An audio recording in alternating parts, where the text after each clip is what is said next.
એક જગ્યાએ હમણાં જો ને બાપુ, એક ભાઈ મને પૂછતા હતા, મને કે એમ આ ભાઈ ગંગામાં નાઈ મોઢું કોઈ હરકી પેઢી નાવા ગયો ને, એ તો આ વખતે તો જવાનું બાકી છે. કીર્તિદાનભાઈ મને કીધું બાપુ, મને કે મારા હાથ નાતો આવજો, હું વહી આવ્યો હમણાં. મેં કે ઉતાવળે એને પાછું અહીંયા પ્રોગ્રામમાં પોગવાનું હતું.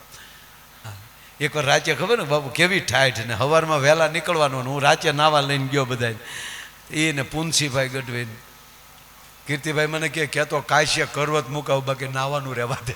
કેવી ટાઈટ છે ને, કેવું ઠંડુ. હા, ધુવાડા નીકળો સાહેબ, એવું ઠંડુ તે દી હતું, સીધો બરફ. એટલે એ તો એક જ વાર નાહી લઈ તો હાલે, કંઈ વારા ઘડીએ નાહવાની જરૂર નહીં. પણ એ તો જેટલી વાર નાવ એટલા ભાવ આપણા ઓલા થાય. એટલે અમે નાતા હતા, એક ભાઈ પૂછ્યું મને કે મારા ભાઈ ગંગામાં નાહી મોઢું કઈ બાજુ રખાય? મેં તારો બાપ જે બાજુ થેલા મૂક્યા ને એ બાજુ. હા, નગર ઓલા ડૂબકીની વાટે જ બેઠા હોય. હર હર ગંગે. હા, કરે કરો. એક સાસુની ઉપર જમાઈનો ફોન આવ્યો. જમાઈનો હવે તો સાસુને મમ્મી કહે ને. કા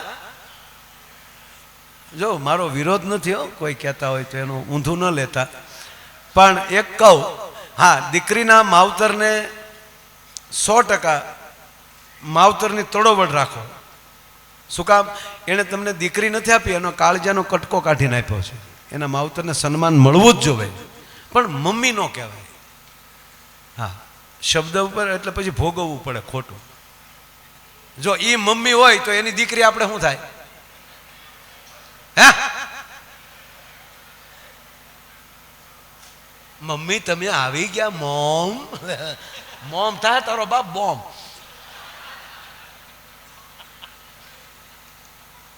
એટલે જમાએ ફોન કર્યો સાસુને, હાલો મોમ બોલો કુમાર. લે બોલો. કુમાર બહુ વાલા લાગે હોય ને, હું કામ? કારણ કે એનું જોખમ હાસીને બેઠા હોય ને. બોલો કુમાર, બોલો કુમાર કીધું ને બાપુ, તા તો કુમાર ર થઈ ગયો. Mom please Kumar control, Kumar control.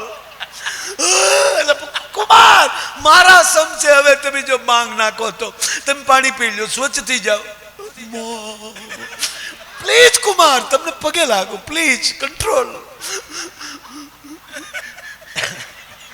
રાજ્યા રાજ્યા પાણી પીધું કુમારે. બોલો કુમાર, હવે કયો? મોમ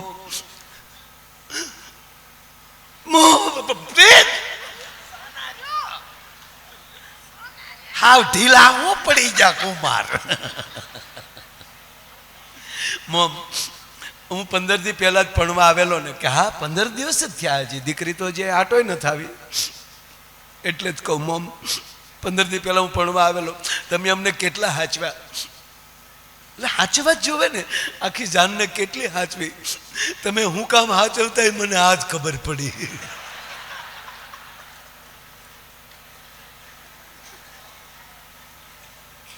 પણ કુમાર શું થયું?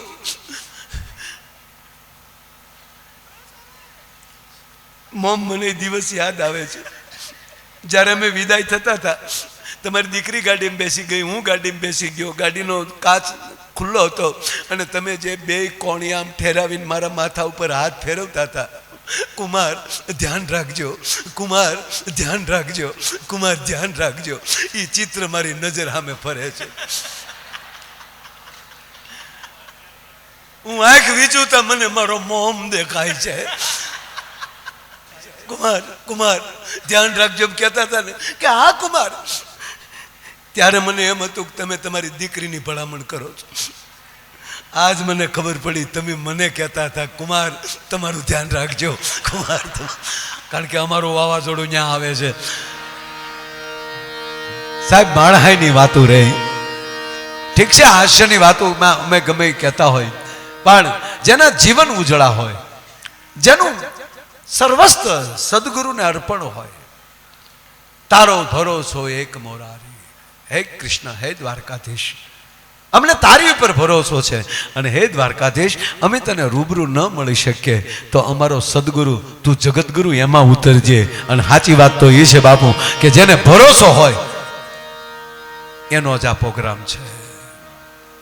જેને ભરોસો હોય એ જ આવા કાર્યો કરી શકે. અને હંમેશા વર્ષમાં આવા 2-3 પ્રોગ્રામ તો કરજો કે પરિવાર સાથે આવી રીતે સદગુરુના સાનિધ્યમાં અને માં ગંગાની ગોદમાં આવો આપણને આનંદ આવે. આનાથી ઉજળો બીજો કોઈ જીવનમાં પ્રસંગ છે જ નહીં. અને આવા ઉજળા પ્રસંગમાં ટૂંકમાં અમે આવી શક્યા. બોલીએ તો 2-2 કલાક 3-3 કલાક. હમણાં કાલે જ કચ્છમાં હળંગ 2.5 કલાક એમના હું કીર્તિભાઈ 2 હતા. એક રાઉન્ડ એણે લીધો ને એક રાઉન્ડ મેં લીધો. એટલે ટૂંકમાં એ કોઈ પ્રશ્ન ન હોય. પણ હજી અહીંયા બધા બાકી છે. સવારમાં થોડુંક વહેલા પણ આજે જાગી લેજો, જાગરણ કરી લેજો. ને એમાં અધિક માસ આ પરિવાર ભાગશાળી એ માટે કહું બાપુ કે આ દર વર્ષે આપણો હરિદ્વાર ઉત્સવ બાપુ આવું ઉજવે છે. દર વર્ષે કોઈ ના કોઈ યજમાનો વારામાં આમ તળાપડ થતા બાપુ અમને કંઈક કરવા ગયો, અમને કંઈક. પણ અધિક માસની અંદર આ લાભ લેવો ને એ તમારા અધિક પુણ્ય હશે તો જ આ અધિક માસની અંદર. હે અત્યારે બહેનો પરસોત્તમ ભગવાન પૂંજવા જાય. અરે વાત જવા ગયો બાપુ. કમર કમર એ ભાભાવ ભોઠા પડીએ આપણે.